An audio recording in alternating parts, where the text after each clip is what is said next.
Olá, semioticistas. Hoje nós vamos iniciar a leitura do capítulo 8 do livro em análise do professor Denis Bertrand, intitulado Caminhos da Semiótica Literária. E hoje nós trataremos da análise da narrativa até a narratividade.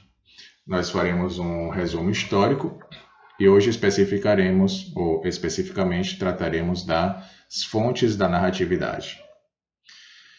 Bom, os anos de 1960 eles foram marcados nas ciências humanas por uma verdadeira revolução na reflexão sobre a narrativa. A publicação em 1966 do número 8 da revista Communication, sob o título de Recherche Sémiologique, foi um marco. Outro trabalho também importante foi l'analyse structurale du récit, que constitui o seu acontecimento de referência. Ou seja, encontram-se aí principalmente os textos do Roland Barthes, do Greimmars, do Bremont, do Umberto Eco, do Genet, do Metz, do Todorov. E o traço característico e comum a esses diferentes estudos é, na verdade, um esforço de racionalização da ficção narrativa, que ocasionou uma profunda reviravolta metodológica, levando à constituição da narratividade, que era uma quase disciplina conhecida também pelo nome de narratologia. E nós podemos apresentar essa reviravolta como a passagem entre o que Ricoeur chama de inteligência narrativa, que é transhistórica, cronológica, inserida na evolução e nas mudanças da tradição histórica da elaboração da intriga, essa passagem entre essa inteligência narrativa para uma racionalidade semiótica, que é concebida de uma maneira ahistórica, como um aprofundamento dos mecanismos formais produtores da narrativa, isto é, a busca de estruturas profundas imanentes, cujas diferenças ou diferentes configurações na superfície dos textos não seriam mais que manifestações particulares. A imanência, lembremos, significa a autonomia das formas estruturais, seu funcionamento próprio, sua indiferença enquanto sistema aos dados extralinguísticos. Então, o estudioso Ricoeur ilustra as transformações históricas da elaboração da intriga, mostrando como, sobretudo na esteira dos trabalhos de Lukács, o advento do romance moderno pode ser compreendido como uma inversão da hierarquia entre a intriga e caráter. Nas formas primitivas da narrativa, a intriga era englobante, enquanto os pensamentos, os afetos e os caracteres que os enquadram e que a semiótica desenvolverá com o conceito de papel temático dos atores, esses pensamentos, esses afetos, esses caracteres lhe eram subordinados, ou eram subordinados à intriga. E a inversão foi produzida por uma extensão progressiva do caráter, que Ricoeur segmenta em 3 etapas. Em primeiro lugar, extensão, operada pelo romance da esfera social, a partir dos heróis exemplares, encarnação dos valores de toda a sociedade, como Percival na obra Chrétien de Troyes, ou de tipos comuns, os quais também encarnam, ainda que ironicamente, os valores coletivos, como, por exemplo, o romance picaresco. Então, extensão ilustrada, Então, essa primeira extensão. Então, nós temos também a extensão ilustrada, em seguida pelo romance de aprendizagem, que subordina a intriga à tomada de consciência, e essa tomada de consciência de uma personagem central, desde o romance do século XVIII até meio do século XX. No romance do século XX são a riqueza e a complexidade do caráter que fundamentam a complexidade episódica, em obras de Stendhal, de Balzac, Dostoiévski, de Tolstói, etc. E a extensão que culmina, enfim, com o romance de Fluxo da Consciência, a partir de Flaubert, de Proust, de Woolf, etc., em que a diversidade dos níveis de consciência, a agitação dos desejos e dos temores, das percepções e dos afetos, recobre inteiramente a efabulação. Então, essa frase ela é ilustrada em especial pelo chamado Nouveau Roman, né? Enfim, então a mudança metodológica introduzida pela narratologia consiste então em denunciar a pertinência da cronologia, em subsistir a história pela estrutura, em desprender-se da inteligência narrativa histórica em favor das coerções estruturais acrônicas. Várias razões podem explicar essa revolução. Primeiro, a imensa diversidade cultural do fato narrativo, que lhe dá um estatuto universal. A variedade das formas de expressões, sejam orais, gestuais, icônicas, escritas, etc.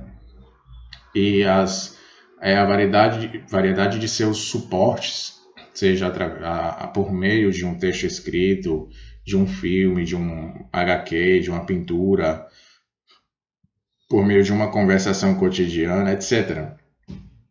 Assim como a das classes narrativas, dos gêneros e dos subgêneros, como o mito, a epopeia, o conto, o romance, a fábula, a novela, a tragédia, a drama, a poesia, etc., condena a ineficácia a qualquer método indutivo. Então, isso é atestado pelo recorrente fracasso de uma definição formal e consensual dos gêneros. Uma segunda razão é o método dedutivo, que consiste em propor, a partir de uma axiomática, modelos hipotéticos para depois testá-los, derivar subclasses, interdefinir e hierarquizar os conceitos operatórios, etc., parece impor-se de maneira a distinguir a complexidade do fenômeno. Então, e reconhecer suas regularidades e formular regras. A terceira razão, em continuidade com a anterior, exatamente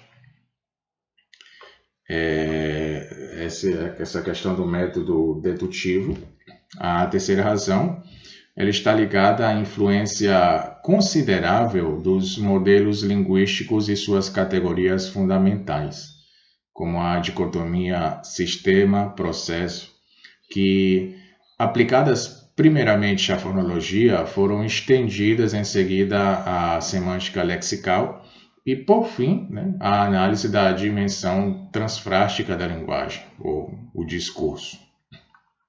Ora, a narrativa é uma das mais amplas classes do discurso.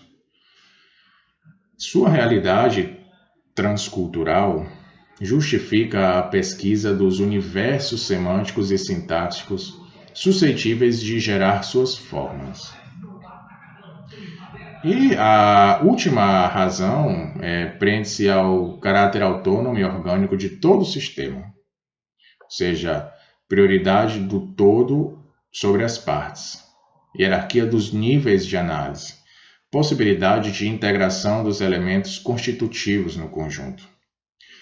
E, sob esse ponto de vista, a narratividade aparece como um dinamismo integrador que transforma um conjunto variado de fatos e incidentes em uma história completa, articulada e ordenada. E, por essas diversas razões, as relações entre formas da expressão e formas do conteúdo, agora pensadas em termos de articulação e integração, podem ser desconectadas de toda a referência direta à tradição narrativa. Nós podemos lembrar a esse respeito a Palavra de Ordem de Roland Barthes em seu período estruturalista, onde ele falava de descronologizar e relogicizar. Ricoeur, esse teórico, ele se questiona sobre a radicalidade e mesmo sobre a validade de tal procedimento. E se perguntava, não teria a narrativa um caráter irredutivelmente histórico? Tanto mais que a descronologização tem um duplo alcance, né? Ou seja, de uma parte consiste em desligar-se da historicidade da função narrativa. Quer dizer, a inteligência narrativa se inscreve no tempo humano e no tempo social. É a tradição que fundamenta o seu exercício. De outra parte, ela se desliga de cunho diacrônico, inerente a toda a história contada, isto é, de uma dimensão temporal. Ora, segundo Ricoeur, um dos traços fundamentais da narrativa é justamente essa discursivização da temporalidade. Ou seja, em razão disso, participaria mesmo da constituição da experiência fenomenológica do tempo. Esse teórico, Ricoeur, ele dizia o seguinte: uma pressuposição, escreve ele, domina todas as demais, a saber, o desafio supremo, tanto da identidade estrutural da função narrativa, como da exigência de verdade de toda obra narrativa, que na verdade é o caráter temporal da experiência humana. O tempo torna-se tempo humano na medida em que é articulado de maneira narrativa. Em compensação, a narrativa é significativa na medida em que define os traços da experiência temporal. Atenuando tal dimensão, a semiótica narrativa ela considera, ao contrário, a temporalização como um investimento figurativo de superfície, ligado à enunciação, e não como um dado profundo. As estruturas narrativas e lógico-semânticas que sustêm são, por sua vez, acrônicas, ou seja, são puras operações de transformação, distantes de qualquer fenomenologia da experiência temporal. Então, nós vamos examinar, a partir dos próximos vídeos, sucintamente, 3 etapas na gênese desta reflexão. Primeiro, a morfologia fundadora de Vladimir Propp. Segundo, a lógica dos papéis desenvolvida no fim dos anos 60 com Bremont. E terceiro, o aprofundamento, enfim, da semiótica narrativa, cujos conceitos analíticos nós vamos precisar ilustrar posteriormente.